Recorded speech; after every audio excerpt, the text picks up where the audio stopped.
Chapitre 36. Des histoires prodigieuses. Dans ce chapitre sont racontées les histoires prodigieuses de deux messieurs, de Goa et de Madame Aurangabadkar de Solapur. Les deux messieurs. Un jour, deux messieurs vinrent à Goa pour avoir le darshan de Sai Baba et ils se prosternèrent devant lui. Bien qu'ils soient venus ensemble, Baba demanda seulement à l'un d'eux de lui donner une dakshina de 15 roupies qu'il versa très volontiers.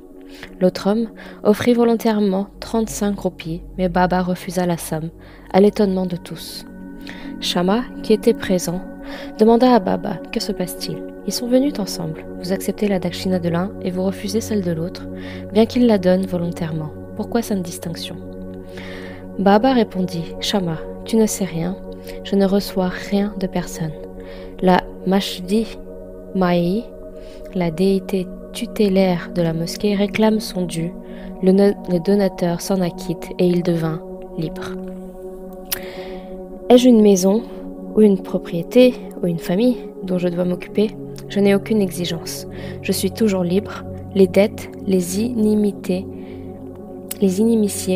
et le meurtre doivent être rachetés. On ne peut pas y échapper. Puis d'une manière bien particulière qui lui était propre, Baba continua comme suit. Au début, l'homme qui était pauvre et il promit à son Dieu qu'il ferait don de son premier mois de salaire s'il obtenait un emploi. Il en obtint 1 à 15 roupies par mois, puis il eut régulièrement des promotions et de 15 roupies il passa à 30, 60, 100, 200 et finalement à 700 roupies par mois. Cependant, dans sa prospérité, il oublia complètement la promesse qu'il avait faite. La force de son karma l'a conduit ici et je lui ai demandé cette somme de 15 roupies comme dakshina. Puis une autre histoire. Tandis que je me promenais au bord de la mer, je parvins à une immense maison et m'assis sous sa véranda. Le propriétaire brahman me reçut fort bien et me servit un repas somptueux.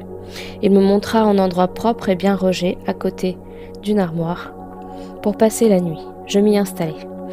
Alors que je dormais profondément, l'homme enleva une plaque de latérite, cassa le mur, entra, découpa ma poche et subtilisa tout l'argent. À mon réveil, je constatai que 30 000 roupies m'avaient été dérobées. J'étais désespéré et je m'assis en pleurant et geignant. L'argent était sous forme de billets et je pensais que le brahman l'avait volé. Je perdis tout intérêt pour la nourriture et la boisson et je restai assis pendant 15 jours sous la véranda, me lamentant sur ce que j'avais perdu. Après que 15 jours furent écoulés, un fakir qui passait me vit en train de pleurer et me questionna sur la raison de ma tristesse. Je lui racontai tout. Il dit « Si vous agissez selon mon conseil, vous retrouverez votre argent. Allez voir un fakir. Je vais vous dire où vous le trouvez. Abandonnez-vous à lui, il vous rendra votre argent. En attendant, renoncez à votre nourriture favorite jusqu'à ce que vous ayez récupéré votre bien. » Je suivis le conseil du fakir et obtins mon argent. Je me rendis ensuite au bord de la mer à un endroit où se trouvait un bateau à vapeur, mais je ne pus monter à bord car il était bondé. Cependant, un paysan complaisant intercéda pour moi et par bonheur je pus m'embarquer. Cela me permit d'atteindre l'autre rivage où je pris un train pour venir au Masjid Mai mosquée. L'histoire était terminée et Baba demanda à Shama de s'occuper des invités et de faire le nécessaire pour leur repas. Alors Shama les emmena chez lui et les fit manger. Au dîner, Shama dit aux invités que l'histoire de Baba était plutôt mystérieuse car il n'était jamais allé au bord de la mer, n'avait jamais possédé 30 000 roupies, jamais voyagé, jamais perdu, ni donc retrouvé de l'argent. Et il leur demanda s'ils l'avaient comprise et saisi son sens. Les invités étaient profondément émus et pleuraient. D'une voix étouffée, ils dirent que Baba était omniscient, l'infini, l'un suprême, Parabrahman, sans second. L'histoire qu'il a racontée est exactement la nôtre, dirent-ils. Ce qu'il a dit nous est arrivé.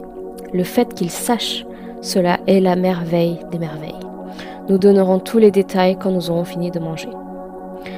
Après le repas, les invités commencèrent donc à raconter leur histoire, tout en mâchant des feuilles de bétel. L'un d'eux dit « Mon lieu de naissance se situe dans un pays de montagne, les Ghats, au plateau du Maharaja. Je suis parti à Goa pour m'assurer un emploi afin de gagner ma vie. Je fis la promesse au seigneur Dattatreya que si je trouvais un travail, je lui offrirais mon premier mois de salaire. Par sa grâce, j'ai obtenu un emploi à 15 roupies et ensuite j'ai eu des promotions comme Baba l'a décrit. J'avais totalement oublié ma promesse. Baba me l'a remémoré de cette manière et a récupéré les 15 roupies que j'avais promises. Ce n'était pas une dakshina comme chacun peut le penser, mais le remboursement d'une vieille dette et l'acquittement d'une promesse oubliée depuis longtemps. Morale de l'histoire. En fait, Baba ne mendiait jamais l'argent et il ne permettait pas que ses bhaktas le fassent. Il considérait l'argent comme un danger ou un obstacle au progrès spirituel et il ne laissait pas ses bhaktas tomber dans ses griffes. Bhagat Malsapati est un exemple relatif à ce point. Il était très pauvre et pouvait difficilement joindre les deux bouts. Baba ne lui permit jamais de gagner de l'argent et ni ne lui donna la moindre part des dakshinas.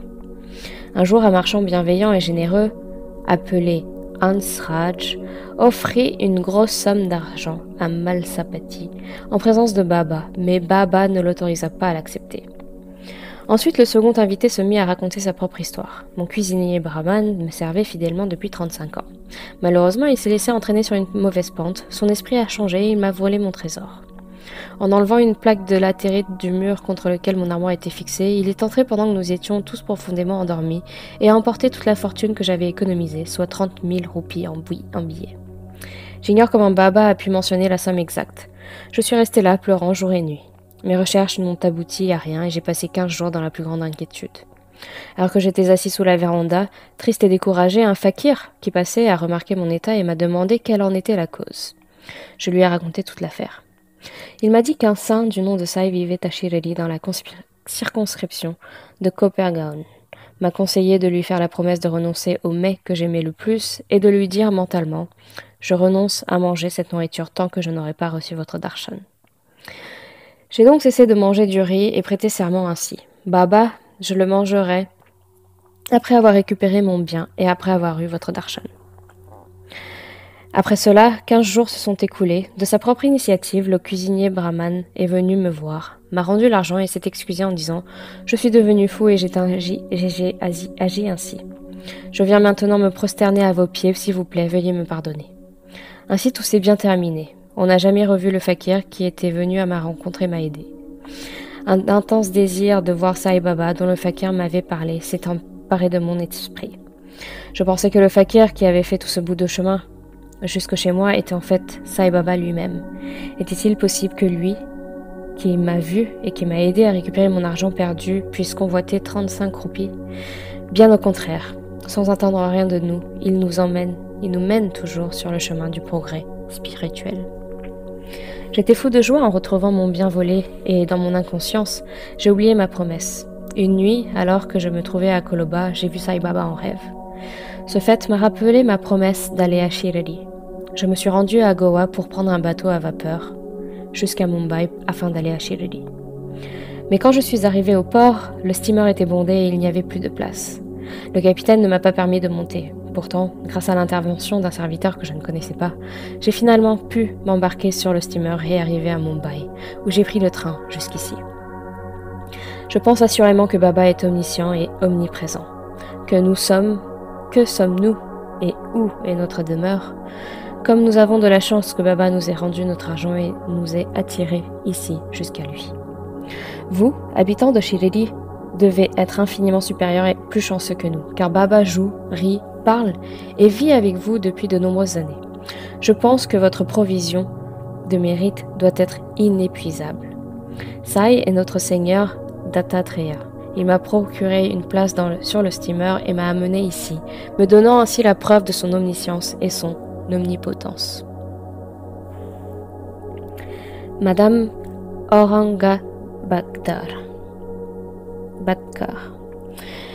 Une dame de Solampur, épouse de Shah Karam Aurangabadkar, n'avait pu avoir d'enfant durant une période de 27 ans. Elle avait fait de nombreuses promesses aux dieux et aux déesses pour en avoir un, mais sans succès. Elle avait presque perdu espoir. Elle fit une dernière tentative dans ce but et vint à Shireli avec son fils adoptif Vishwanant, et y resta 2 mois au service de Baba. Chaque fois qu'elle venait à la mosquée, celle-ci était bondée de fidèles qui entouraient Baba. Elle voulait voir Baba seul, se prosterner à ses pieds, lui ouvrir son cœur en l'implorant d'avoir un enfant, mais elle ne parvenait pas à trouver le moment opportun. Finalement, elle demanda à Sharma d'intercéder pour elle auprès de Baba quand il serait seul. Sharma lui répondit que le darbar, salle d'audience royale de Baba, était ouvert à tous. Cependant, il essaierait de faire quelque chose pour elle et le Seigneur la bénirait peut-être. Il lui demanda de se tenir prête dans la cour avec une noix de coco et des bâtonnets d'encens au moment du repas de Baba et qu'elle veuille bien s'approcher quand il lui ferait signe. Un jour, après le dîner, alors que Sharma était en train d'essuyer les mains humides de Baba avec une serviette, il lui pinça la joue. Sharma feignit la colère et dit « Deva, est-il convenable pour vous de me passer ainsi? Nous ne voulons pas d'un tel dieu espiègle qui nous pince de cette façon. Sommes-nous vos subordonnés? Est-ce cela le fruit de notre intimité ?» Baba répondit, Sharma, pendant les 72 générations où tu étais avec moi, je ne t'ai jamais pincé jusqu'à maintenant. Et aujourd'hui, tu es offensé pour cela? Sharma répliqua, je veux un Dieu qui nous aimera toujours et nous donnera à manger de nouveaux mets. Nous ne désirons de vous ni récompense ni paradis, mais vous faites que notre foi en vos pieds soit toujours en éveil. Baba dit, oui, je suis en effet venu pour cela. Je t'ai nourri et soigné et j'ai pour toi de l'amour et de l'affection. Après quoi, Baba monta et s'installa à sa place. Sharma fit signe à la dame. Elle s'approcha et s'inclina, et présenta la noix de coco et les bâtonnets d'encens. Baba secoua la noix de coco qui était sèche. La pulpe à l'intérieur roulait et laissait entendre un cliquetis. Baba dit, Sharma, ça roule, écoute ce qu'elle dit. Sharma. La dame prie pour qu'un enfant bouge ainsi dans son sein. Aussi, donnez-lui la noix de coco avec votre bénédiction. Baba. La noix de coco lui donnera-t-elle une descendance? Comme les gens sont fous de s'imaginer de telles choses. Sharma. Je connais le pouvoir de vos paroles et de vos bénédictions. Votre parole lui donnera une ribambelle d'enfants. Mais vous faites des chamailleries et ne donnerez pas de vraies bénédictions. Les pourparlers durent un certain temps. Baba ordonnant à plusieurs reprises de casser la noix de coco et Sharma plaidant pour que le fruit entier soit restitué à la dame. Finalement, Baba céda et lui dit « Elle aura un enfant. »« Quand » demanda Sharma. « Dans 12 mois, » fut la réponse. Sur ce, la noix de coco fut brisée en 2 parties. L'une fut mangée par les 2 hommes, l'autre donnée à la dame. Ensuite, Sharma se tourna vers la dame et dit « Ma chère dame, vous êtes témoin de ce que je vais dire. Si dans 12 mois vous n'avez pas d'enfant, je casserai une noix de coco sur la tête de ce déva et je le jetterai hors de la mosquée. Si j'échoue en cela, je ne m'appellerai plus Madhav. Vous verrez bientôt se réaliser ce que je vous ai dit. » Elle mit au monde un fils 1 an après. Le garçon fut amené à Baba au cours de son 5e mois. Le couple, mari et femme, se prosterna devant Baba. Et le père, reconnaissant, fit don de 500 roupies qui furent dépensées pour la construction d'une écurie pour Shyamkarna, le cheval de Baba. Je me prosterne devant Sri Sai